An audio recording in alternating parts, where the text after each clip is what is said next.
बेटा स्टार्ट करेंगे। आज नया चैप्टर स्टार्ट करने जा रहे हैं। चैप्टर है एनएलएम एंड फ्रिक्शन। बहुत बहुत इंपॉर्टेंट चैप्टर है। एक तरीके से फिजिक्स का पहला चैप्टर कर रहे हैं हम। इससे पहले जो किया पिछले महीने में हमने कवर, वो बेसिक्स था। उसमें हमने मैथ सीखी थी, जो मैथ्स हमें रिक्वायर्ड है फिजिक्स करने के लिए, तो वो हमने लास्ट मंथ में सीखी थी। फिजिक्स की ज़्यादा बात नहीं हुई थी, थोड़ी बहुत यूनिट एंड डायमेंशन में हमने बात की थी, फिजिकल क्वांटिटीज़ की। बट ओवरऑल अगर देखें तो फिजिक्स की हमने ज़्यादा बात की नहीं थी अभी तक। हम अभी तक मैथ्स ही पढ़ रहे थे एक महीने तक। तो आज हम एक्चुअली में फिजिक्स स्टार्ट कर रहे हैं। चैप्टर है न्यूटन लॉज ऑफ मोशन, और उसी के साथ फ्रिक्शन भी कवर अप करेंगे हम। दो पार्ट में डिवाइडेड है, और इसमें जो अभी तक हमने कवर किया है, खासकर वेक्टर का चैप्टर किया ना अभी हमने लेटेस्ट में, तो वेक्टर्स बहुत ज़्यादा यूज होगा। वेक्टर्स की नॉलेज बहुत ज़्यादा यूज होगी। कंपोनेंट्स में ब्रेक करना, वेक्टर एडिशन करना, उनका रिजल्टेंट की वैल्यू निकालना, डायरेक्शन निकालना, ये बहुत ज़्यादा यूज होगा। तो इसलिए वेक्टर अच्छे से करा होना ज़रूरी है। जिन्होंने नहीं किया है वो कवर अप कर लें वेक्टर जल्दी जल्दी। और बेसिक ट्रिग्नोमेट्री उससे पहले हमने कवर की थी, बेसिक ज्योमेट्री, बेसिक ट्रिग्नोमेट्री। तो शुरू करेंगे सिलेबस से। अगर शुरुआत करें तो जेईई मेंस और नीट का सिलेबस एग्जैक्टली सेम है।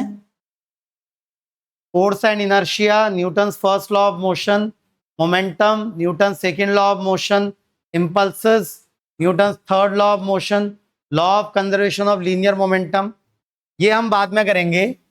ये अभी ज़्यादा डिटेल में नहीं करेंगे, ये अलग से चैप्टर है कंजर्वेशन ऑफ मोमेंटम का, उसको डिटेल में हम बाद में करेंगे। Equilibrium of concurrent forces, static and kinetic friction, laws of friction and rolling friction. Rolling friction हम बाद में कवर करेंगे रोटेशन में, but static and kinetic friction अभी कवर करेंगे। तो ये जेईई मेंस और नीट का सिलेबस है। तो सिलेबस से ज़्यादा जो भी हम इसमें सीखेंगे वो जब अप्लाई होना शुरू होगा अगले चैप्टर से, तब आपको इसकी इंपॉर्टेंस और ज़्यादा समझ में आएगी। डायरेक्ट अगर बात करें तो इस चैप्टर से एक सवाल आने के चांसेस हैं, डायरेक्ट क्वेश्चन, लेकिन इनडायरेक्ट यूज इसका बहुत ज़्यादा है। आगे आने वाले ऑलमोस्ट सभी चैप्टर्स में एनएलएम की नॉलेज यूज होगी। जैसे इसके बाद हम काइनेमेटिक्स करेंगे, फिर उसके बाद वर्क पर एनर्जी सर्कुलर मोशन करेंगे, उसके बाद कंजर्वेशन ऑफ मोमेंटम, फिर उसके बाद रोटेशन। तो ऑलमोस्ट दिवाली तक जो हमारे चैप्टर्स चलने वाले हैं, उन सब चैप्टर्स में इस चैप्टर की नॉलेज यूज होने वाली है। और फिर 12th क्लास में भी, क्योंकि इस चैप्टर में हम बात करने वाले हैं फोर्सेस की। फोर्स जो फिजिकल क्वांटिटी है उसको हम डिटेल में देखने वाले हैं इस चैप्टर में। और फोर्स ऐसी फिजिकल क्वांटिटी है जो हर जगह यूज होने ही वाली है, हर छोटी छोटी जगह यूज होगी। हम अलग अलग टाइप की फोर्सेस को डील करना सीखेंगे। इस चैप्टर में हम 5 फोर्सेस की बात करेंगे, बट आगे आने वाले चैप्टर्स में उनमें एडिशन होता जाएगा। जैसे फ्लूइड मैकेनिक्स में एक फोर्स हम सीखेंगे, फिर इलेक्ट्रोस्टैटिक्स में एक फोर्स सीखेंगे, फिर मैग्नेटिज्म में एक नई फोर्स सीखेंगे। तो फोर्सेस ऐड होती रहेंगी।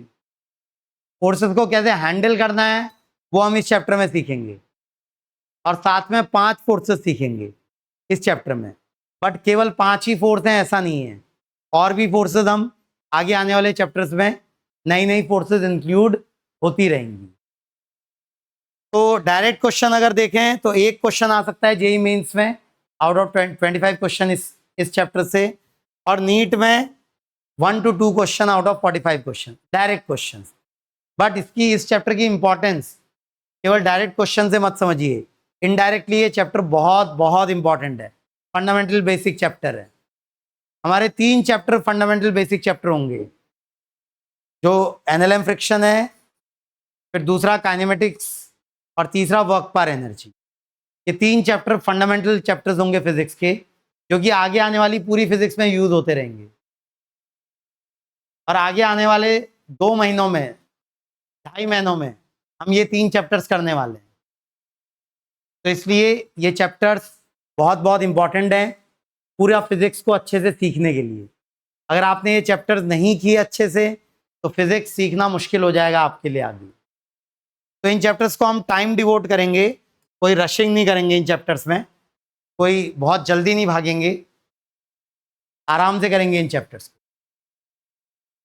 तो शुरुआत करेंगे न्यूटन्स लॉज ऑफ मोशन से।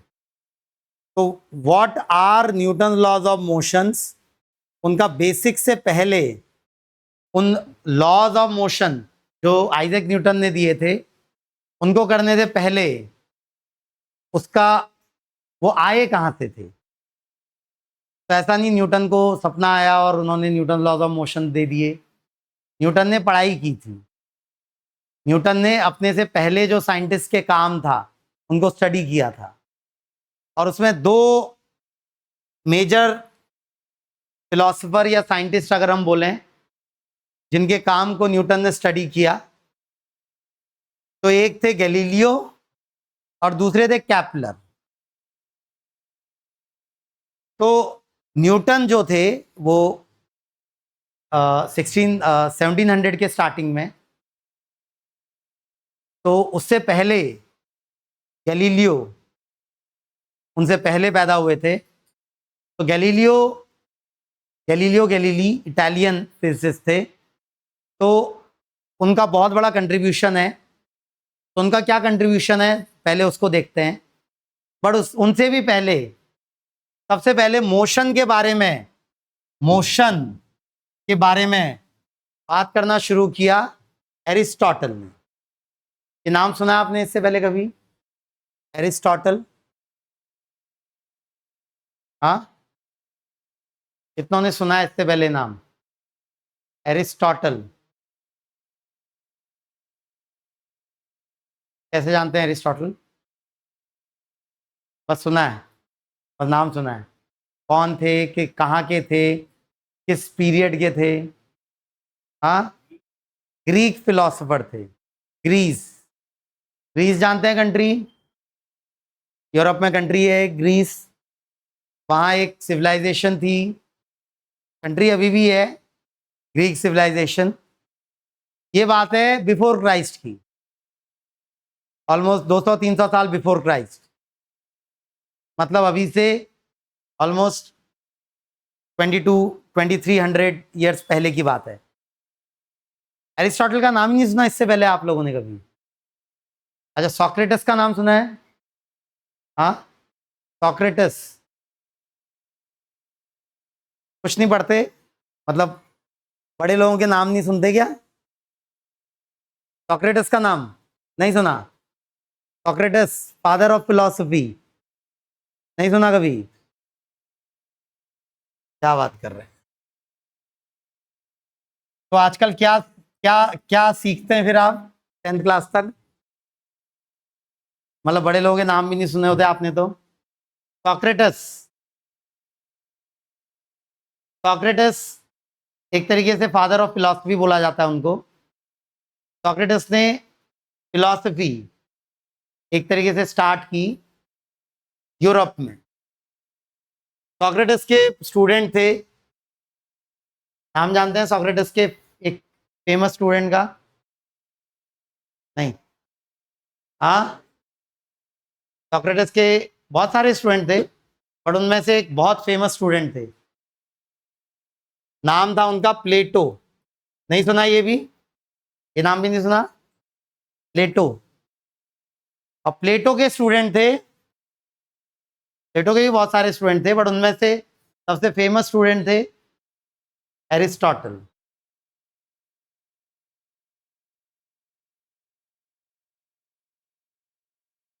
एरिस्टोटल के स्टूडेंट का नाम आपने जरूर सुना होगा, एरिस्टोटल का सबसे फेवरेट स्टूडेंट कौन था? हाँ, वो नाम जरूर सुना होगा आपने। एरिस्टोटल का सबसे फेवरेट स्टूडेंट, सबसे फेमस स्टूडेंट कौन था? हाँ, क्या? अलेक्जेंडर। नहीं सुना है नाम? नहीं सुना? Alexander the great. तो एरिस्टोटल के स्टूडेंट थे अलेक्जेंडर, राजा थे ऑब्वियसली वो ग्रीस के। तो अलेक्जेंडर का नाम तो सुना है ना सबने, या उनका नाम भी नहीं सुना? ना है। तो सॉक्रेटस के स्टूडेंट प्लेटो, प्लेटो के स्टूडेंट, प्लेटो के स्टूडेंट एरिस्टोटल। एरिस्टोटल ने सबसे पहले मोशन के बारे में बात करना शुरू किया। तो एरिस्टोटल ने क्या बताया हमें? ऑलमोस्ट 1700 ईयर्स तक, 1700-1800 ईयर्स तक एरिस्टोटल ने जो मोशन के बारे में बात की, ऑलमोस्ट उसी बात को पूरी दुनिया सही मानती आई। तो एरिस्टोटल ने जो भी बात की मोशन के बारे में, वो एक्चुअली में गलत थी, बट उसे सही मानते आए लोग ऑलमोस्ट 1800 ईयर्स तक। तो क्या बात की एरिस्टोटल ने? एरिस्टोटल की मोशन के बारे में उस बात को अब हम बोलते हैं एरिस्टोटल्स फैलेसी। उस वक्त फैलेसी नहीं माना जाता था इसे, अब ये एक नया वर्ड है फैलेसी। फैलेसी एक इंग्लिश वर्ड है। फैलेसी का मतलब होता है ऐसी बात जो हो गलत लेकिन लगे सही। फॉल्स हो बट फॉल्स लगे नहीं, तो एरिस्टोटल्स फैलेसी। तो एरिस्टोटल ने क्या बोला? एरिस्टोटल ने वही बोला जो हमें डे टू डे लाइफ में नजर आता है। क्या नजर आता है डे टू डे लाइफ में हमें? मोशन को लेके, कि भाई ये कोई ऑब्जेक्ट है, ये कोई भी ऑब्जेक्ट है, जैसे ये टेबल भी एक ऑब्जेक्ट है, ये रेस्ट पे दिख रही है अभी आपको, रेस्ट पे दिख रही है ना। अब अगर मुझे इसको मोशन देना है तो मुझे इसे धक्का देना पड़ेगा, इसके साथ कुछ करना पड़ेगा, इसको पुश या पुल करना पड़ेगा। अगर मैं कुछ ना करूं इसके साथ तो ये ऑब्जेक्ट रेस्ट पे ही रहेगी। और अगर मैं कुछ करूं भी इसके साथ,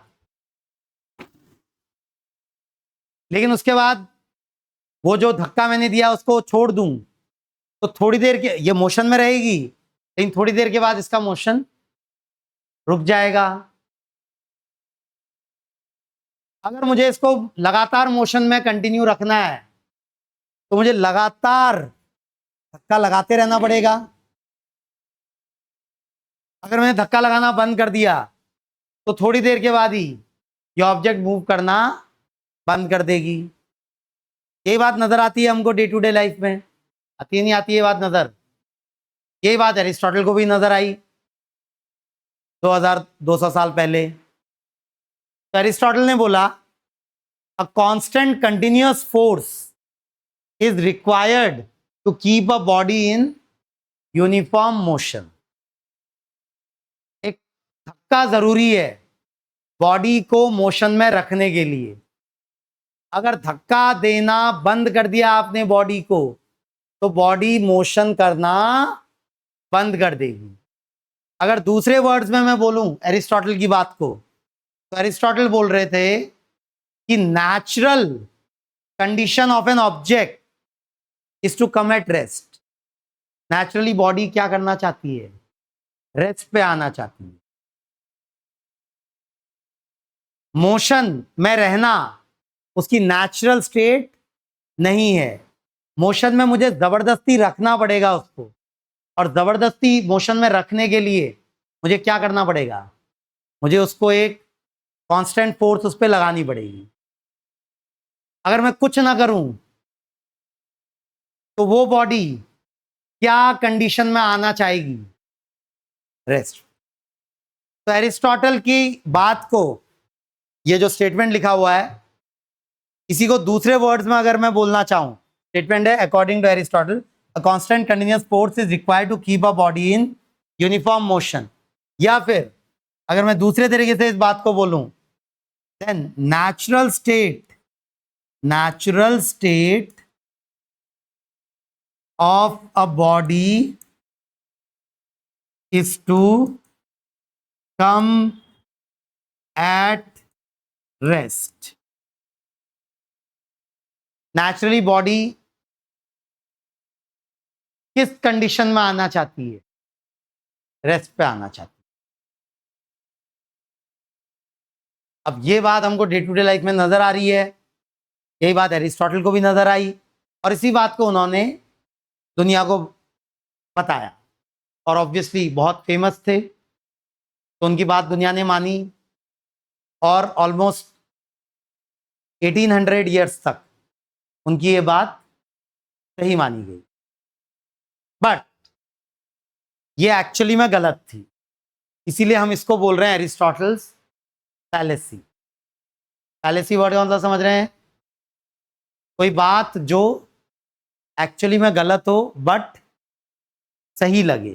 सही लग रही है ना ये बात हमको, लेकिन एक्चुअली में ये बात गलत है। और एरिस्टोटल को गलत प्रूव किया किसने? गैलीलियो ने। तो गैलीलियो ने सबसे पहले एरिस्टोटल को गलत प्रूव किया। ऑलमोस्ट 1800 ईयर्स लग गए, बीच में बहुत सारे लोग पैदा हुए, मरे, लेकिन किसी ने एरिस्टोटल की बात को सही नहीं किया। और रीजन उसका था कि वो जो पीरियड था वो बहुत ज्यादा डार्क एजेस वाला पीरियड था। लो भाई, सबसे पहले खाने के लिए होना चाहिए ना, सबसे पहले जिंदा रहना आपको, खाने के लिए होना चाहिए, उसी के बाद तो साइंस की बात करेंगे। तो लोगों के लिए खाने के लिए नहीं था उस वक्त, बहुत ज़्यादा लड़ाइयाँ चल रही थी दुनिया में अलग अलग कंट्रीज़ के बीच में, तो इसलिए साइंस का उतना डेवलपमेंट नहीं हो पाया। 200 BC से लेकर ऑलमोस्ट 1700 AD तक साइंस का इतना डेवलपमेंट नहीं हो पाया। लेकिन फिर यूरोप में साइंस का डेवलपमेंट शुरू हुआ, क्योंकि लड़ाइयाँ थोड़ी कम हुई, थोड़ा पीस वाला टाइम आया, तो साइंस ऐसे ही टाइम में डेवलप करती है। तो साइंस डेवलप होना शुरू हुई, और गैलीलियो को क्रेडिट जाता है। गैलीलियो ने बहुत सारे कंट्रीब्यूशन दिए फिजिक्स को, साइंस को।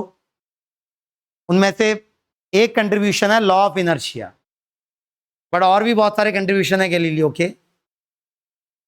उनमें से एक कंट्रीब्यूशन हमने पिछले चैप्टर में पढ़ा था, वो था क्या था? वेक्टर के चैप्टर में भी गैलीलियो की बात की थी हमने। हाँ, गैलीलियोस प्रिंसिपल। क्या था Galileo's principle? Mutually perpendicular directions are independent from each other. की थी ये बात हमने जब हम चीज़ों को कंपोनेंट्स में ब्रेक कर रहे थे, फोर्सेस को या वेक्टर्स को। तो गैलीलियो का ये एक मेजर कंट्रीब्यूशन था लॉ ऑफ इनर्शिया। बट इससे भी पहले, लॉ ऑफ इनर्शिया देने से भी पहले, उनका और सबसे बड़ा कंट्रीब्यूशन था एक्सपेरिमेंट्स करना। तो गैलीलियो ने शुरुआत की एक्सपेरिमेंट्स करने की। गैलीलियो से पहले जो भी साइंटिस्ट या फिलोसफर थे वो एक्सपेरिमेंट नहीं करते थे, वो केवल नेचर को ऑब्जर्व करते थे। नेचर में जो भी हो रहा है उसको ऑब्जर्व करते थे। एक्सपेरिमेंटेशन और ऑब्जर्वेशन में थोड़ा सा अंतर है। ऑब्जर्वेशन में आप कुछ नहीं करते हैं, जो भी हो रहा है उसको देखते हैं, लेकिन एक्सपेरिमेंटेशन में आप अपनी तरफ से किसी सिस्टम को बिल्ड करते हैं और उस सिस्टम में फिर जो हो रहा है उसको ऑब्जर्व करते हैं। तो गैलीलियो ने एक्सपेरिमेंट्स करना स्टार्ट किया। बहुत सारे एक्सपेरिमेंट्स गैलीलियो ने किए अपनी लाइफ में। उनमें से एक एक्सपेरिमेंट की हम बात करने वाले हैं। जिसके बेसिस पे उन्होंने लॉ ऑफ इनर्शिया दिया और एरिस्टोटल की बात को गलत प्रूव किया। तो फेमस एक्सपेरिमेंट है, नाम है उसका tilting table experiment. Tilting table experiment तो बहुत फेमस एक्सपेरिमेंट है टिल्टिंग टेबल एक्सपेरिमेंट। तो क्या है टिल्टिंग टेबल एक्सपेरिमेंट? गैलीलियो ने क्या किया, दो टेबल बनाई, उसमें से एक टेबल को फिक्स रखा और दूसरी को वो टिल्ट कर सकते थे, और टेबल्स को उन्होंने बहुत स्मूथ बनाया। तो एक टेबल ली ऐसे, लकड़ी की टेबल, और उसको रगड़ रगड़ के, सैंड पेपर समझते हैं, सैंड पेपर से रगड़ के बहुत स्मूथ बनाया, जितना स्मूथ बना सकते थे। फिर एक दूसरी टेबल ली और उसको भी बहुत स्मूथ बनाया, और ये दोनों टेबल को यहां ज्वाइन कर दिया ऐसे स्मूथ ज्वाइन में। फिर उन्होंने इस टेबल पे एक बॉल को रखा, मार्बल, एक मार्बल रखी यहां, और इस मार्बल को यहां से ड्रॉप किया, छोड़ दिया। तो ऑब्वियसली ये मार्बल नीचे जाने लगेगी, इस टेबल में नीचे जाने लगेगी, ये नीचे गई मार्बल। फिर यहां पर से इस वाली टेबल में चढ़ने लगेगी, सेकेंड टेबल में चढ़ने लगेगी, उसमें हाइट गेन करने लगेगी। पहली टेबल में जब नीचे आ रही थी तो उसकी स्पीड बढ़ रही थी, फिर जब दूसरी टेबल में ऊपर चढ़ने लगेगी तो स्पीड क्या होने लगेगी, कम होने लगेगी। तो स्पीड कम होने लगी और वो ऊपर चढ़ने लगी, और उन्होंने देखा कि किस हाइट तक चढ़ती है। अब एक हाइट से इस मार्बल को जमीन में रखी है दोनों टेबल, एक हाइट से इस मार्बल को छोड़ा था, यहां से छोड़ा, ये नीचे गई और ये फिर ऊपर चढ़ने लगी। तो क्या ऑब्जर्व किया एक्सपेरिमेंट में उन्होंने कि ये मार्बल ऑलमोस्ट वही हाइट गेन करती है जिस हाइट से पहली टेबल में छोड़ा गया था। फिर उन्होंने क्या किया कि पहली टेबल को तो फिक्स रखा, दूसरी वाली टेबल को इंक्लाइन और कम कर दिया उसका।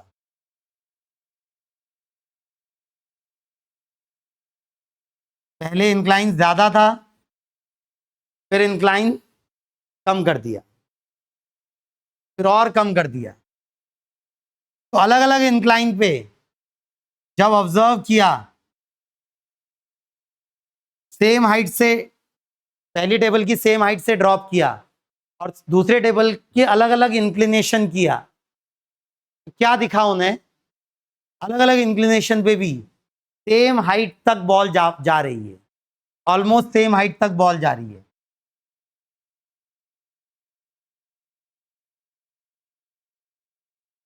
तो इसका मतलब अगर ये इंक्लिनेशन, अच्छा डिस्टेंस अलग अलग ट्रैवल करना पड़ रहा है ना बॉल को, जैसे ये वाले टेबल में इतना डिस्टेंस, ये वाले में इतना, ये वाले में इतना, डिस्टेंस ट्रैवल क्या होता जा रहा है, बढ़ता जा रहा है, लेकिन हाइट सेम रह रही है। इसका मतलब अगर ये टेबल परफेक्टली हॉरिजॉन्टल होती, ये टिल्टिंग टेबल अगर हॉरिजॉन्टल होती तो क्या होता है इस मार्बल के साथ, ये मार्बल यहां से आती और इस टेबल पे आगे बढ़ती रहती। कब रुक रही है मार्बल, जब वापस सेम हाइट गेन कर ले।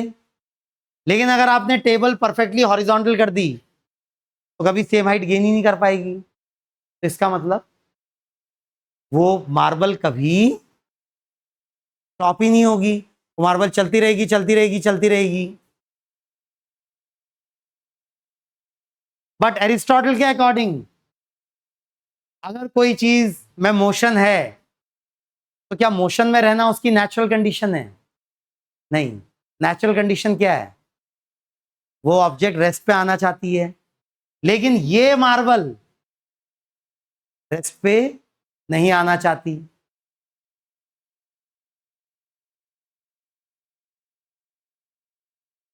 तो थोड़ा दिमाग लगाइए और बताइए मुझे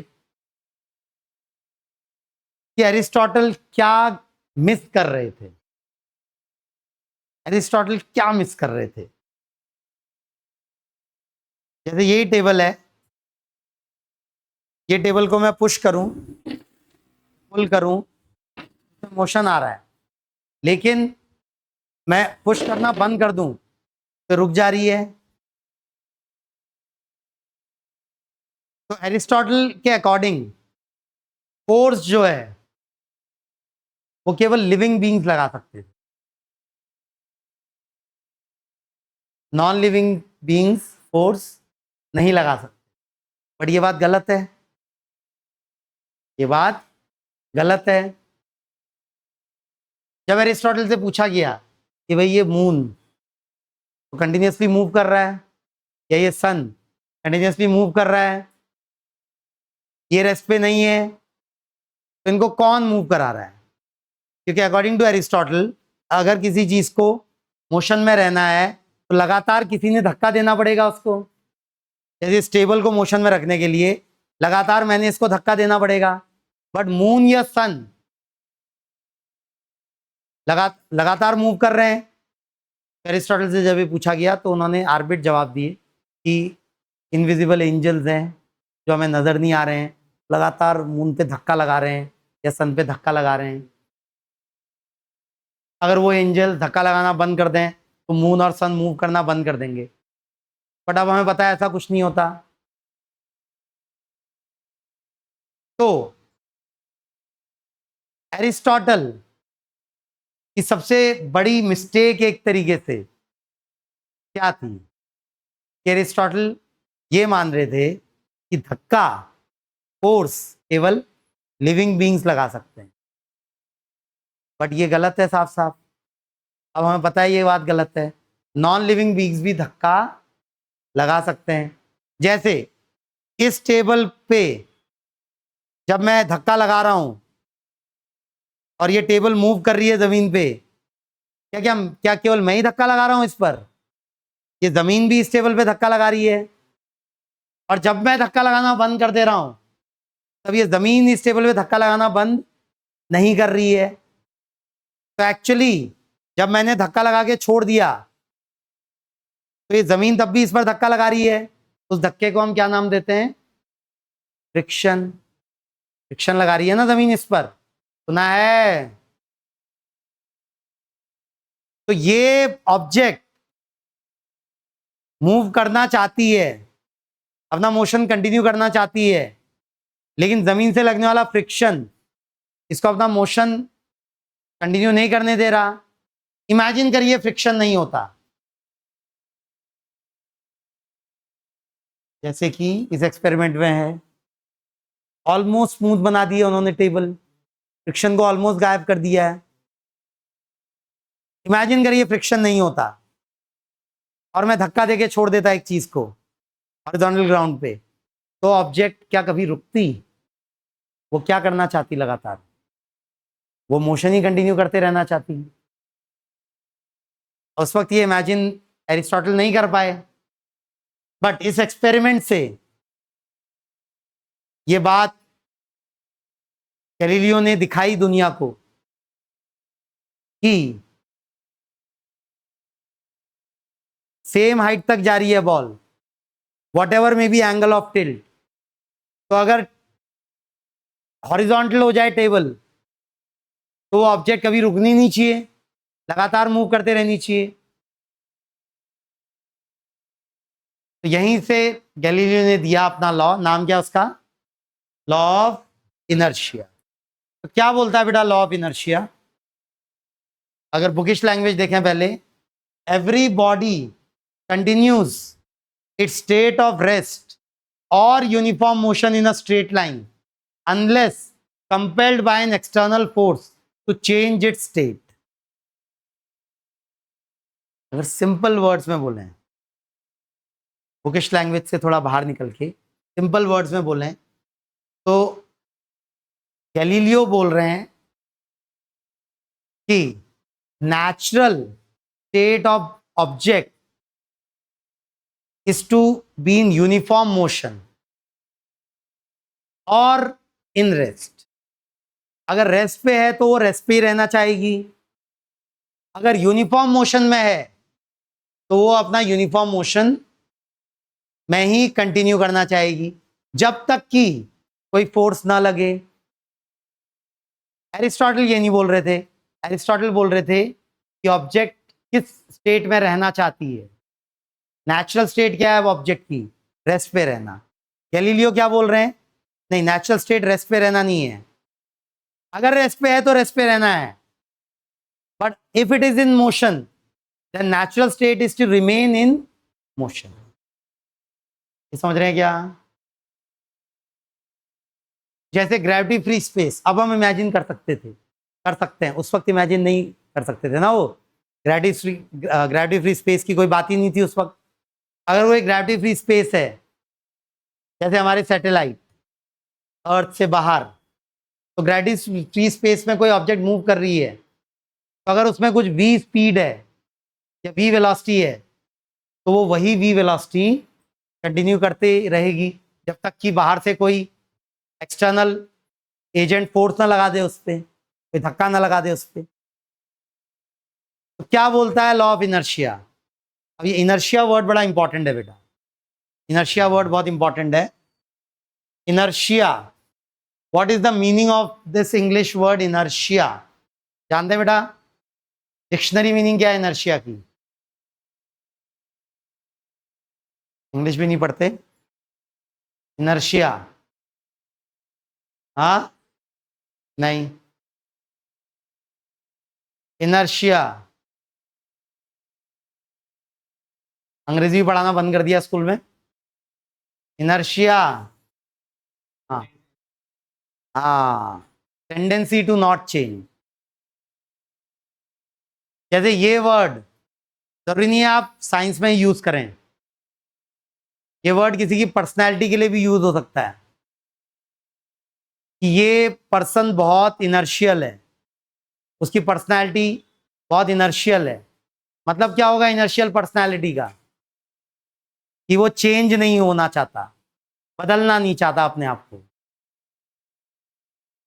ये इनर्शिया वर्ड केवल साइंस से रिलेटेड नहीं है, नॉर्मल इंग्लिश का वर्ड है। क्या मतलब होता है इनर्शिया का? Tendency to oppose any change, tendency to oppose any change. यहां पर मोशन की टर्म में इसकी बात हो रही है, तो इनर्शिया को मोशन की टर्म में अगर बात करें तो मतलब होगा tendency to oppose any change in motion. समझ रहे हैं क्या? नॉर्मल वर्ड्स में इनर्शिया को यूज करें तो उसका मतलब है tendency to oppose any change, और यहां जो साइंस में हम यूज कर रहे हैं इनर्शिया वर्ड को मोशन की टर्म में यूज कर रहे हैं। तो क्या मतलब है बेटा इनर्शिया का? Tendency to oppose any change in motion. समझ रहे हैं? इनर्शियल बिहेवियर का क्या मतलब होगा? आपका बिहेवियर इनर्शियल है, इस बात का मतलब आप अपने बिहेवियर को चेंज नहीं करना चाहते। समझ रहे हैं क्या? क्या बोलता है law of inertia? Law of inertia बोलता है कि बॉडी की natural condition, natural state is to be inertial. मतलब वो अपने मोशन को चेंज नहीं करना चाहती, अगर रेस्ट पे है तो रेस्ट पे ही रहना चाहती है, और अगर यूनिफॉर्म मोशन में है तो यूनिफॉर्म मोशन में ही रहना चाहती है। बॉडी अपने आप अपने मोशन को चेंज नहीं करेगी, मोशन को चेंज करने के लिए आपको कुछ बाहर से कुछ करना पड़ेगा, बाहर से कुछ करना पड़ेगा, और वो कुछ है फोर्स। आपको बाहर से फोर्स लगानी पड़ेगी, तभी बॉडी का मोशन चेंज हो सकता है। एक तरीके से और सिंपल लैंग्वेज में मैं बोलूं तो गैलीलियो बोल रहे हैं कि force is required to cause change in motion. वहीं एरिस्टोटल बोल रहे थे force is required to keep body in motion. Aristotle क्या बोल रहे थे? फोर्स की जरूरत है, फोर्स की जरूरत है बॉडी को मोशन में रखने के लिए।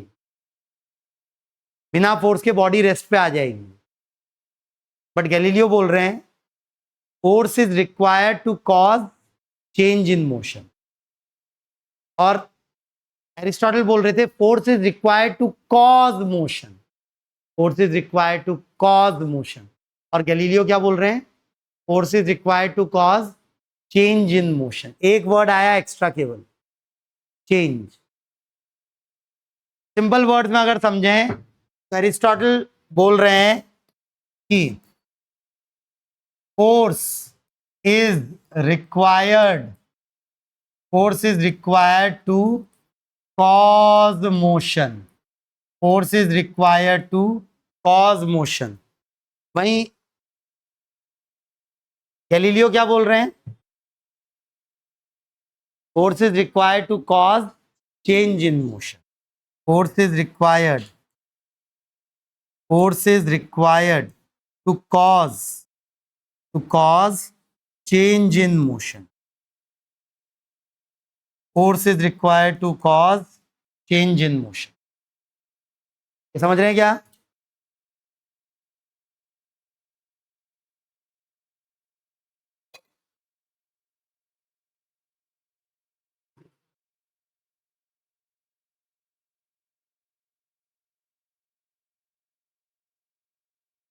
बढ़ो आगे। तो गैलीलियो के काम को न्यूटन ने स्टडी किया और उसी पे बिल्डअप किए अपने 3 लॉज जो हम पढ़ने वाले हैं। न्यूटन के 3 लॉज, नाम तो सुने आपने, 3 लॉज ऑफ मोशन। क्या क्या है? Newton's first law, Newton second law and Newton's third law. शुरुआत करेंगे किससे? न्यूटन्स फर्स्ट लॉ से। फिर उसके बाद करेंगे, नहीं पहले करेंगे थर्ड लॉ, फिर करेंगे सेकेंड लॉ, फाइनली। तो what is Newton's first law? रट्टा मारा है कभी 8, 9, 10 में? क्या Newton's first law law of inertia ही है? लॉ ऑफ इनर्शिया किसने दिया था? गैलीलियो ने। तो न्यूटन ने अपना नाम चिपका दिया बस उसके ऊपर। हाँ, लॉ ऑफ इनर्शिया के ऊपर न्यूटन्स फर्स्ट लॉ लिख दिया और बोल दिया कि अब से लॉ ऑफ इनर्शिया को न्यूटन फर्स्ट लॉ बोला जाएगा। हाँ, नहीं, उन्होंने भी कंट्रीब्यूशन किया। हाँ, लॉ ऑफ इनर्शिया उन्होंने पिक किया, बट उस पर और कुछ बात बोली उन्होंने, वो बात आज हमें सीखनी है। तो अभी तक आपने 8, 9, 10 में जो पढ़ा था वो अधूरा था। अभी तक आपने लॉ ऑफ इनर्शिया को ही न्यूटन्स फर्स्ट लॉ के नाम से पढ़ा है, पर दोनों में थोड़ा सा अंतर है।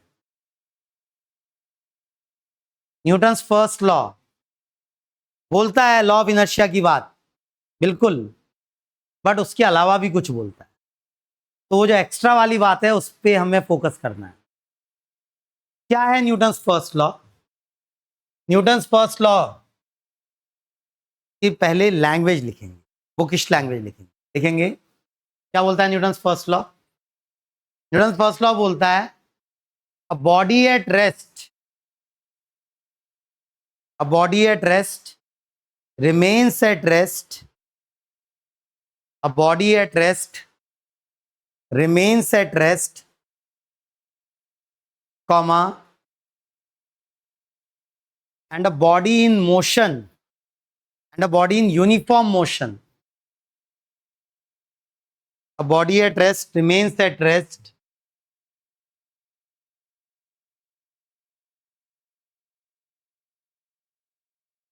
a body at rest remains at rest,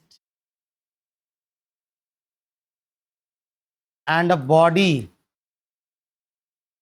in uniform motion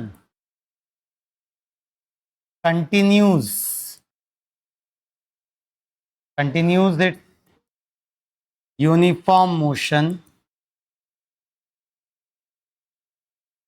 continues its uniform motion in straight line, continues its uniform motion in straight line until and unless some external force, until unless some external force acts on body, until unless some external force acts on body. But ये तो पुरानी बात हो गई, यही तो law of inertia था, तो क्या यही न्यूटन्स फर्स्ट लॉ है? नहीं, न्यूटन्स फर्स्ट लॉ इससे ज्यादा है। तो अभी तक जो आपने पढ़ा था वो गलत नहीं था, बट अधूरा था। अब हम पूरा पढ़ेंगे न्यूटन्स फर्स्ट लॉ को, और उसमें ऐसा नहीं स्कूल की कोई गलती है या टीचर की कोई गलती है, ऐसा कुछ नहीं है। तब तक आपको इतना आपका थॉट ही बिल्डअप नहीं हुआ था कि इससे आगे की बात कर सकें, इसलिए इससे आगे की बात नहीं की गई थी, बट अब हम करेंगे इससे आगे की बात। यहां तक तो लॉ ऑफ इनर्शिया ही है ना, बट आखिरी लाइन जो है न्यूटन्स फर्स्ट लॉ की वो सबसे क्रिटिकल है। ये तो बात हो गई लॉ ऑफ इनर्शिया की कि अ body at rest remains at rest, a body in uniform motion continues its uniform motion in straight line until unless some external force acts on the body. When motion is observed from inertial frame of reference, यह है complete Newton's first law. अब यहां एक term आया है बेटा, एक नया टर्म जो हमें सीखना है, वो है inertial frame of reference.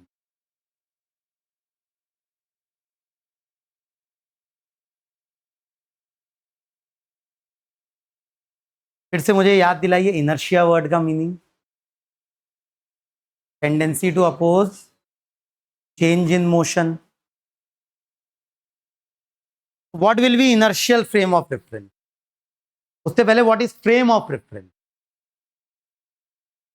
Frame of reference is the point in space from where motion of the object is being observed. जैसे एक कार है, कार के अंदर आप बैठे हुए हैं, कार की सीट में, कार के डैशबोर्ड में एक ऑब्जेक्ट रखी हुई है, आप उसको देख सकते हैं, उस ऑब्जेक्ट को ऑब्जर्व कर सकते हैं कार की सीट पर बैठकर। बट उसी ऑब्जेक्ट को आपका एक फ्रेंड जो कार के बाहर रोड में खड़ा है वो भी ऑब्जर्व कर सकता है। सेम ऑब्जेक्ट को अलग अलग जगह से ऑब्जर्व किया जा सकता है, नहीं किया जा सकता है? तो सेम ऑब्जेक्ट के मोशन को भी अलग अलग जगह से ऑब्जर्व किया जा सकता है। अब कार चलने लगी तो आप जो उस ऑब्जेक्ट को देख रहे हैं, आपको वो ऑब्जेक्ट कैसी दिखाई देगी? रेस्ट पे। लेकिन आपके दोस्त को वो मोशन में दिखाई देगी। मतलब same object at same instant of time अलग अलग जगह से देखने पे अलग अलग मोशन दिख सकता है हमको। यहीं से कंसेप्ट आता है किसका? फ्रेम ऑफ रेफरेंस का। क्या क्या मतलब बेटा फ्रेम ऑफ रेफरेंस का? Point in space from where motion is being observe. लिखेंगे फ्रेम ऑफ रेफरेंस का meaning, point in space from where motion is being observe. Point in space, point in space from where motion is being observed, from where motion is being observed।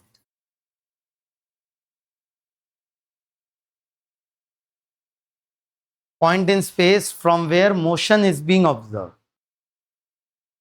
समझे क्या? अब भाई, अब frame of reference दो category में divide किए जाते हैं। एक है इनर्शियल फ्रेम ऑफ रेफरेंस और दूसरा होगा non inertial frame of reference. Inertial frame of reference and non inertial frame of reference, क्या मतलब है इन दोनों का जरा समझेंगे। उससे पहले मैं थोड़ा सा बात करना चाहूंगा कुछ फिजिकल क्वांटिटीज की, जिनके नाम आपने सुने हैं बेटा 8, 9, 10 क्लास, और जो हम आगे जाके और डिटेल में पढ़ेंगे, बट इस चैप्टर में भी यूज होने वाले हैं। तो वो क्वांटिटी है वेलोसिटी। सुना है क्या? वेलोसिटी का नाम सुना है इससे पहले? और दूसरी क्वांटिटी है एक्सेलरेशन। सुना है? मोशन से रिलेटेड है ये दोनों फिजिकल क्वांटिटीज। मोशन अपने आप में कोई फिजिकल क्वांटिटी नहीं है बेटा। मोशन एक फिनोमिना है, एक घटना है नेचर में होने वाली। उससे रिलेटेड फिजिकल क्वांटिटीज हैं वेलोसिटी एंड एक्सेलरेशन। जब हम बोलते हैं बॉडी मोशन में है या जब हम बोलते हैं बॉडी मोशन में नहीं है, तो एक्चुअली हम किस फिजिकल क्वांटिटी की बात कर रहे होते हैं? इन दोनों में से वेलोसिटी की, एक्सेलरेशन की? वेलोसिटी। जब हम बोलते हैं बॉडी मोशन में नहीं है, तो एक्चुअली हम मीन कर रहे होते हैं बॉडी की वेलोसिटी क्या है? 0। वहीं जब हम बोलते हैं बॉडी मोशन में है, तो हम क्या बोल रहे होते हैं कि बॉडी की वेलोसिटी नॉन जीरो है। तो मोशन वर्ड डायरेक्टली किससे रिलेटेड है? वेलोसिटी से। और एक्सेलरेशन रिलेटेड है चेंज इन मोशन से। जरा अंतर समझेंगे दोनों बातों में। वेलोसिटी से डायरेक्टली कौन सा फिनोमिना रिलेटेड है? मोशन। वहीं एक्सेलरेशन होता है change in velocity upon time. मतलब एक्सेलरेशन 0 होने का क्या मतलब होगा? बॉडी में मोशन हो सकता है, बट मोशन चेंज नहीं हो रहा है। वेलोसिटी 0 होने का क्या मतलब होगा? मोशन ही नहीं है। एक्सेलरेशन 0 होने का क्या मतलब होगा? मोशन हो सकता है, बट मोशन चेंज नहीं हो रहा है। समझते हैं acceleration? Acceleration represents change in motion. Acceleration represents what बेटा? Change in motion. तो अगर मैं बोल रहा हूं एक्सेलरेशन 0 है, तो क्या इसका ये मतलब है कि वेलोसिटी भी 0 है? जरूरी है क्या? नहीं। एक्सेलरेशन 0 होने का, एक्सेलरेशन 0 है तो it does not mean that velocity is also 0। Acceleration 0 है, इस बात का ये मतलब नहीं है कि वेलोसिटी भी 0 है। हो भी सकती है, बट जरूरी नहीं है। समझ रहे हैं क्या? तो यहां पर जब हमें बात करनी है फ्रेम ऑफ रेफरेंस की, तो दो टाइप के फ्रेम ऑफ रेफरेंस की हम बात कर रहे हैं। दो कैटेगरी में डिवाइड किया गया फ्रेम ऑफ रेफरेंस को। पहला फ्रेम ऑफ रेफरेंस है इनर्शियल और दूसरे को बोला जाता है non inertial. Inertial frame of reference किसे बोलते हैं? इनर्शियल फ्रेम ऑफ रेफरेंस उसे बोलते हैं जिसका मोशन खुद चेंज ना कर रहा हो।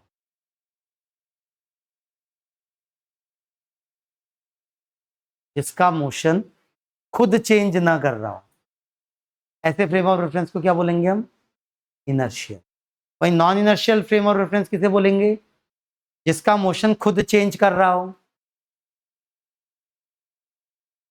मतलब इनर्शियल रेफरेंस फ्रेम उसे बोलेंगे जिसकी वेलोसिटी 0 है या एक्सेलरेशन 0 है। एक्सेलरेशन जीरो, एक्सेलरेशन और reference frame is zero. Velocity zero हो भी सकती है, नहीं भी हो सकती है, बट वेलोसिटी को क्या होना पड़ेगा? कांस्टेंट। क्या होना पड़ेगा वेलोसिटी को? कांस्टेंट। वेलोसिटी चेंज नहीं होनी चाहिए रेफरेंस फ्रेम की। जीरो है तो जीरो ही रहनी चाहिए, और कोई कांस्टेंट वेलोसिटी है तो कांस्टेंट वेलोसिटी ही रहनी चाहिए। वहीं नॉन इनर्शियल रेफरेंस फ्रेम किसे बोला जाएगा? किसे बोला जाएगा? नॉन इनर्शियल, जिसकी वेलोसिटी खुद चेंज कर रही हो, या जिसका एक्सेलरेशन जीरो ना हो। एक्सेलरेशन और reference frame is not zero, या velocity of reference frame is not constant। तब हम बोलेंगे हमारा रेफरेंस फ्रेम क्या है बेटा? क्या है हमारा रेफरेंस फ्रेम? Non inertial. ठीक है।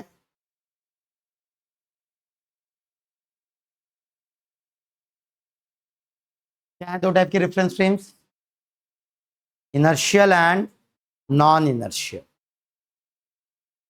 इनर्शियल रेफरेंस फ्रेम्स का क्या मतलब है? ऐसे रेफरेंस फ्रेम्स जिनका खुद का वेलोसिटी चेंज नहीं हो रहा है, जिनका खुद का एक्सेलरेशन क्या है? जीरो। रेस्ट पे होना जरूरी नहीं है उनको, रेस्ट पे भी हो तो लगातार रेस्ट पे ही हो फिर। और अगर कुछ वेलोसिटी से मूव कर रहे हैं, लगातार लगातार उसी वेलोसिटी से मूव करते रहना चाहिए। ऐसे रेफरेंस फ्रेम को क्या बोलेंगे बेटा? Inertial reference frame. वहीं दूसरे टाइप के रेफरेंस फ्रेम क्या है बेटा? Non inertial. फिर से आते हैं न्यूटन्स फर्स्ट लॉ पे। कंप्लीट न्यूटन्स फर्स्ट लॉ क्या बोल रहा है? A body at rest remains at rest, और a body in uniform motion continue its uniform motion in straight line until and unless some external force acts on the body when observed from inertial reference frame। अब इतनी लंबी language को मैं shorten कर रहा हूं बेटा, कम से कम वर्ड्स में लिख रहा हूं। एक तरीके से समरी लिख रहे हैं हम इस पूरे स्टेटमेंट की। तो अगर इसको छोटा करूं मैं, तो मैं ये बोल सकता हूं कि force is required to cause change in motion. यही बात गैलीलियो बोल रहे थे, फोर्स के बिना मोशन चेंज नहीं हो सकता। उन्हीं की बात से पिक कर रहे हैं हम। Force is required to cause change in motion, but when motion is observe from inertial frame of reference. अगर non inertial frame of reference से ऑब्जर्व करूंगा तो बिना धक्के के भी मोशन चेंज हो सकता है। मतलब धक्के की जरूरत है मोशन को चेंज करने के लिए, बट केवल कहां से ऑब्जर्व करने पे? इनर्शियल रेफरेंस फ्रेम से ऑब्जर्व करने। वहीं नॉन इनर्शियल रेफरेंस फ्रेम से ऑब्जर्व करेंगे तो बिना धक्के के भी मोशन चेंज हो सकता है।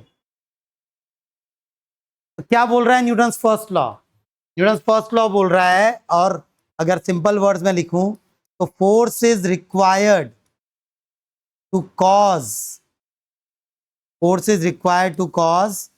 Change in motion. Force is required to cause change in motion when motion is observed from inertial reference frame।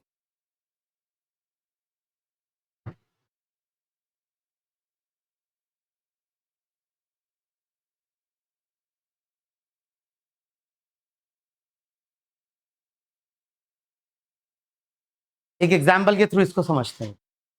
Newton first law को डेप्थ में समझते हैं एग्जाम्पल के थ्रू। तो डे टू डे लाइफ का एग्जाम्पल है, न्यूटन सेकेंड लॉ पे आएंगे उससे पहले एक एग्जाम्पल के थ्रू न्यूटन फर्स्ट लॉ को समझते हैं।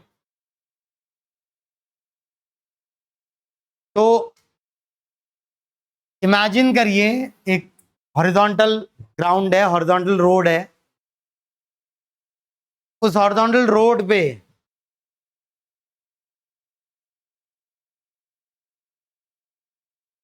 एक कार है,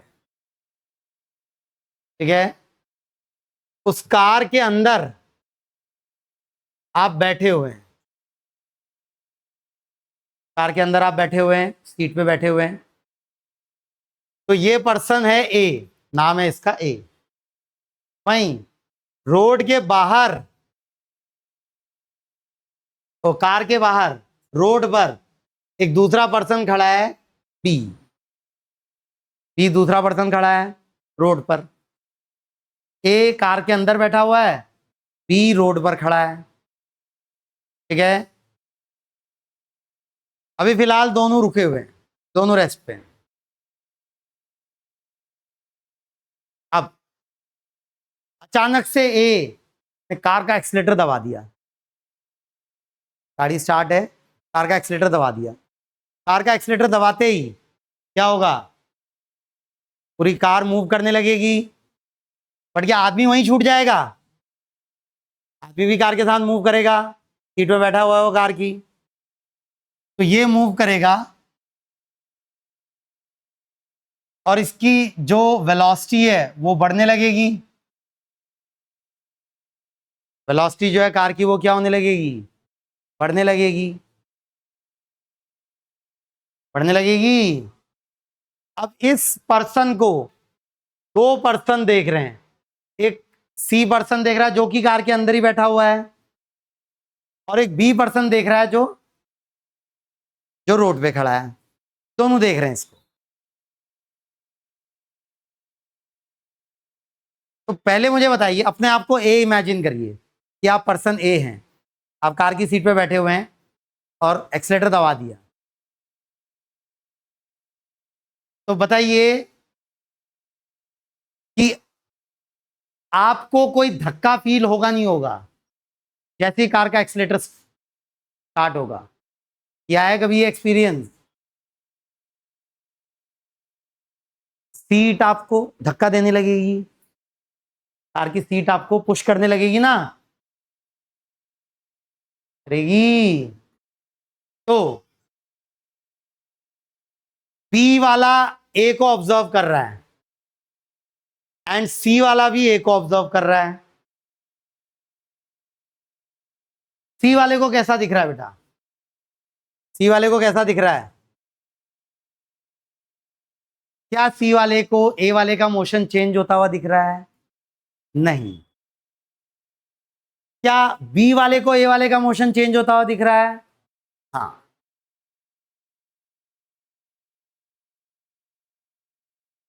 क्या बी पर धक्का लग रहा है? सॉरी, क्या ए पर धक्का लग रहा है? हाँ। अपने आप को ए इमेजिन करिए, वो जो सीट है वो आपको धक्का देगी ना आगे। तो अगर ए से पूछा जाएगा चिल्ला के कि are you feeling any force, A का क्या जवाब होगा? Yes, I am feeling force. तो अकॉर्डिंग टू न्यूटन्स लॉ, अगर किसी पे फोर्स लग रही है तो उसका मोशन चेंज होना चाहिए, तो उसका मोशन चेंज होना चाहिए। यही तो है लॉ ऑफ इनर्शिया। बी को उसका मोशन चेंज होता हुआ दिख रहा है, बट सी को उसका मोशन चेंज होता हुआ नहीं दिख रहा है। तो क्या सी के लिए वायलेट हो गया लॉ ऑफ इनर्शिया? हाँ, वायलेट हो गया, क्योंकि सी गलत रेफरेंस फ्रेम से बैठ के मोशन को ऑब्जर्व कर रहा है। गलत मतलब नॉन इनर्शियल। सी भी कहाँ, कार में ही बैठा हुआ है और कार एक्सलेट कर रही है, तो सी भी एक्सलेट कर रहा है। सी कैसा रेफरेंस फ्रेम है? C is non inertial reference frame, C is non inertial reference frame. वहीं बी कैसा रेफरेंस फ्रेम है बेटा? Inertial reference frame.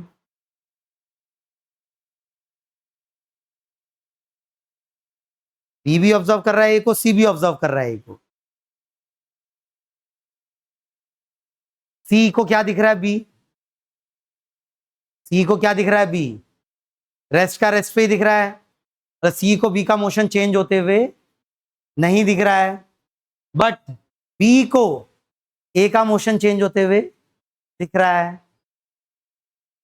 तो कौन से रेफरेंस फ्रेम से लॉ ऑफ इनर्शिया सेटिस्फाई हो रहा है? बी के रेफरेंस फ्रेम से लॉ ऑफ इनर्शिया सेटिस्फाई हो रहा है, बट सी के रेफरेंस फ्रेम से लॉ ऑफ इनर्शिया वायलेट हो रहा है, क्योंकि फोर्स तो लग रही है उस पे। फोर्स लग रही है नहीं लग रही है ए पर? फोर्स तो लग रही है। According to law of inertia अगर किसी ऑब्जेक्ट पर फोर्स लग रही है तो उसका मोशन चेंज होना चाहिए, होना चाहिए। बट सी को उसका मोशन चेंज होता हुआ नहीं दिख रहा है, क्योंकि नॉन इनर्शियल रेफरेंस फ्रेम से मोशन ऑब्जर्व करने पे लॉ ऑफ इनर्शिया वायलेट हो जाएगा। भाई कब सेटिस्फाई होगा law of inertia? Inertial reference frame से मोशन को देखने पे। तो कंप्लीट न्यूटन्स फर्स्ट लॉ क्या है, समझे क्या? बी अगर कांस्टेंट स्पीड से भाग रहा है तब भी वो इनर्शियल ही है, तो तब भी उसको ए का मोशन चेंज होते हुए दिखेगा। लेकिन अगर बी उसी के एक्सलेशन से भागने लग गया तो फिर उसको वो रेस्ट पे दिखाई देगा, नहीं क्या? तो क्या बोलता है न्यूटन्स फर्स्ट लॉ बेटा? क्या बोलता है Newton's first law? Complete Newton's first law simple words में।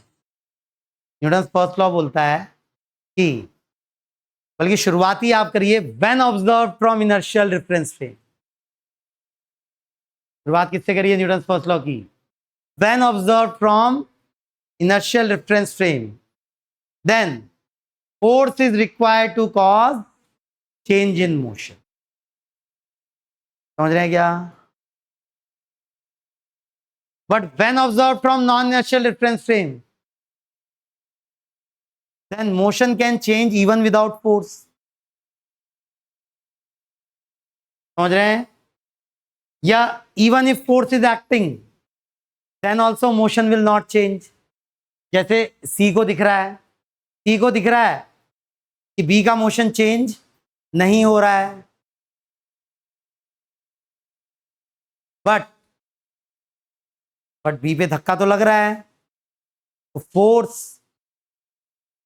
सॉरी हाँ ए पे, सी को दिख रहा है कि ए का मोशन चेंज नहीं हो रहा है, लेकिन ए पे धक्का तो लग रहा है, तो बिना, तो धक्का लगने के बाद भी मोशन चेंज नहीं हो रहा है, ये वायलेट कर रहा है लॉ ऑफ इनर्शिया को। या फिर अगर सी ए को देखे बेटा, जरा सी को, सॉरी बी को देखे, तो क्या दिखेगा? सी को बी का मोशन चेंज होता हुआ दिखेगा, नहीं दिखेगा? अब अपने आप को सी इमेजिन करिए, कार जा रही है राइट को, तो सी को बी लेफ्ट आता हुआ दिखेगा ना? अपने आप को कार के अंदर इमेजिन करिए, अब गाड़ी ले जा रहे हैं आगे, तो वो आपको अपनी तरफ आता हुआ दिखेगा। तो सी को बी का मोशन चेंज होता हुआ दिख रहा है, नहीं दिख रहा है? दिख रहा है। लेकिन क्या बी पर धक्का लग रहा है? नहीं, बी पर कोई धक्का नहीं लग रहा, तो बिना धक्के के मोशन चेंज हो रहा है, बिना धक्के के मोशन चेंज हो रहा है, या धक्का लगते हुए भी मोशन चेंज नहीं हो रहा। तो दिक्कत सी के रेफरेंस फ्रेम में है, सी के रेफरेंस फ्रेम से लॉ ऑफ इनर्शिया वायलेट हो रहा है, और किस रेफरेंस फ्रेम से लॉ ऑफ इनर्शिया सेटिस्फाई हो रहा है?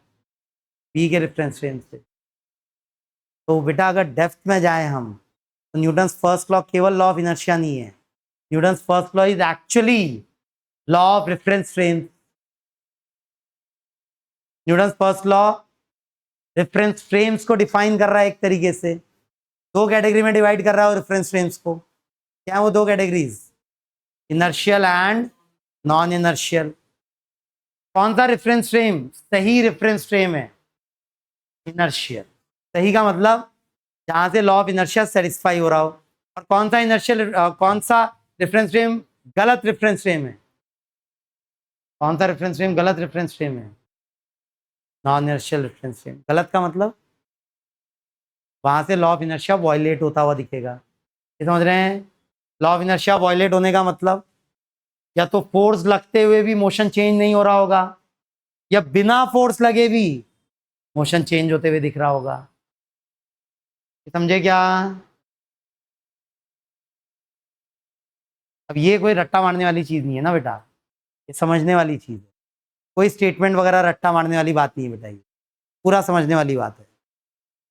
तो इसलिए ये जो मैं लिखा रहा हूं, ऐसा नहीं कि घर जाके आप इसको 10 बार पढ़ेंगे तो ये बात दिमाग में बैठ जाएगी, ऐसा नहीं होने वाला। जब तक कि आप डेप्थ में एक एक वर्ड को ना समझें यहाँ पे, तब तक ये बात दिमाग में नहीं बैठेगी आपकी। तो what is Newton's first law? Newton's first law is actually law of reference frames. क्या बोलता है न्यूटन्स फर्स्ट लॉ? अपने वर्ड में बोलना आना चाहिए बेटा। जब तक अपने वर्ड में नहीं बोल पा रहे हैं तब तक आप समझे नहीं है लॉ को अच्छे से। रट्टे वाली लैंग्वेज बोल रहे हैं मतलब लॉ को अभी तक समझे नहीं है। अपने वर्ड में सही तरीके से एक्सप्लेन करना आना चाहिए, तभी आप कंप्लीटली समझ पाए हैं लॉ को। तो न्यूटन्स फर्स्ट लॉ क्या बोल रहा है कि when observe from inertial reference frame then force is required to cause change in motion. वहीं when observe from non inertial reference frame motion can change without force, or even if force is acting then motion will not change। समझ रहे हैं? अब ये लिखाऊंगा नहीं मैं, ये कोई लिखने की चीज नहीं है। क्लियर है? तो बात करते हैं कि हमें किस रेफरेंस फ्रेम को इनर्शियल रेफरेंस फ्रेम मानना चाहिए। तो हम अर्थ को, अर्थ की सरफेस को we will assume, अर्थ को we will assume to be inertial। अर्थ को we will assume to be inertial। But अगर आप डीप में जाके सोचें, मैं अभी खड़ा हूं अर्थ की सरफेस पे, क्या मैं इनर्शियल रेफरेंस फ्रेम पे खड़ा हूं? अगर डीप में जाके सोचें तो अर्थ खुद अपनी एक्सिस पे रोटेट कर रही है, तो मैं भी अर्थ के साथ अर्थ की एक्सिस पे रोटेट कर रहा हूं, और पूरी अर्थ सन के अराउंड रिवॉल्व भी कर रही है। तो क्या स्ट्रिक्टली स्पीकिंग अर्थ इनर्शियल रेफरेंस फ्रेम है? नहीं, strictly speaking surface of earth is not a inertial reference frame. But जो एक्सेलेरेशन है अर्थ का वो बहुत कम है, एक्सेलेरेशन का मैग्नीट्यूड बहुत कम है, तो मैं करीब करीब उसे 0 मान लूंगा। है, बिल्कुल है। तो strictly speaking earth is not a inertial reference frame, but loosely speaking we will assume it to be inertial reference। Ajay sun है, क्या सन की सरफेस इनर्शियल रेफरेंस फ्रेम है? Strictly speaking no, because sun is itself moving around centre of Milky Way galaxy. पता है ये बात आपको? तो strictly speaking no place in universe is inertial, but loosely speaking we will assume earth, surface of earth as inertia। तो जो problem हमें यहाँ सॉल्व करनी है, हम सरफेस ऑफ अर्थ पे खड़े होके ही करेंगे ज्यादातर प्रॉब्लम सॉल्व। अब अर्थ को अगर मैं इनर्शियल ट्रीट कर रहा हूं, तो अर्थ पर अगर एक कार मूव कर रही है जिसकी स्पीड कांस्टेंट है, वेलोसिटी कांस्टेंट है, सॉरी, तो क्या वो इनर्शियल होगी? अगर मैं अर्थ को इनर्शियल मान रहा हूं, अगर मैं अर्थ के सरफेस को इनर्शियल ट्रीट कर रहा हूं, तो क्या ये कार का रेफरेंस फ्रेम इनर्शियल होगा नहीं होगा, कांस्टेंट स्पीड से जाने वाली कार का, हाँ ये भी इनर्शियल होगा, क्योंकि उसकी वेलोसिटी भले ही जीरो नहीं है लेकिन चेंज नहीं हो रही है। वेलोसिटी जीरो होना जरूरी नहीं है इनर्शियल होने के लिए, वेलोसिटी चेंज नहीं होनी चाहिए, तो ये भी इनर्शियल है। लेकिन अगर एक दूसरी कार है जो अर्थ की सरफेस पे एक्सेलरेट कर रही है, जब कांस्टेंट वेलोसिटी से मूव कर रही थी तो एक्सेलरेशन क्या था तब इसका, जीरो। लेकिन अगर कोई कार एक्सेलरेट कर रही है तो क्या ये इनर्शियल रिफरेंस फ्रेम होगी ये कार? इस कार के अंदर बैठ के मैं अगर ऑब्जर्व करूंगा मोशन को तो क्या मैं इनर्शियल रेफरेंस फ्रेम पे हूं? नहीं, then it is non inertial. ये क्लियर है बेटा सबको?